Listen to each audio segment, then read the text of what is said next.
Un braquage de magasin rapporte plus de 20 millions aux braqueurs en cartes Pokémon. On vous explique tout. Tout d'abord, petite remise en contexte. L'histoire incroyable de Pokémon, la franchise qui domine le monde depuis plus de 25 ans, a débuté en 1996 avec les jeux Pokémon sur Game Boy. Cette série de jeux a été imaginée par Satoshi Tajiri. Pour l'anecdote, Satoshi collectionnait les insectes et c'est ce qui lui a donné l'idée de faire un jeu dans lequel il faudrait compléter un carnet en capturant différentes créatures. Il ira jusqu'à créer 2 versions de son jeu pour pousser les gens à faire des échanges entre eux et jouer ensemble. Progressivement, cet univers fantastique a transcendé les frontières du Japon pour devenir une référence incontournable de la culture populaire mondiale. Avec des personnages iconiques comme Pikachu ou des mécaniques de jeu captivantes qu'avec un univers foisonnant, Pokémon a marqué plusieurs générations. La franchise s'est étendue au fil des ans à travers les jeux vidéo, les dessins animés, les films, les jouets et bien sûr, notre sujet d'aujourd'hui, les cartes à collectionner. Avec la pandémie du Covid, Pokémon a vu sa popularité exploser à nouveau.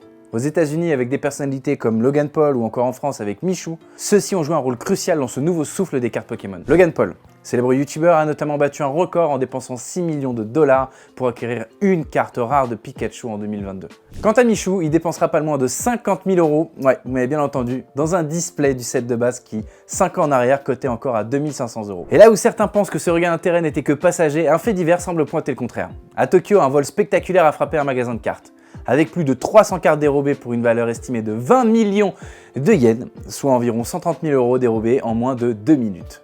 Les malfaiteurs armés de couteaux ont agi sans la moindre hésitation, ignorant les systèmes de sécurité et la police qui interviendra malheureusement trop tard. Ce vol s'inscrit dans une série d'incidents similaires dont certains survenus un peu plus tôt cette année. Ces attaques reflètent une tendance criminelle exploitant la montée en popularité et la hausse des prix des cartes. Ce phénomène soulève des inquiétudes sur la sécurité des objets de collection, alimentant une fascination pour ces cartes rares qui deviennent des trésors convoités par les criminels. Mais rassurez-vous, chers collectionneurs, une nouvelle excitation se prépare avec la sortie imminente de Shiny Treasure.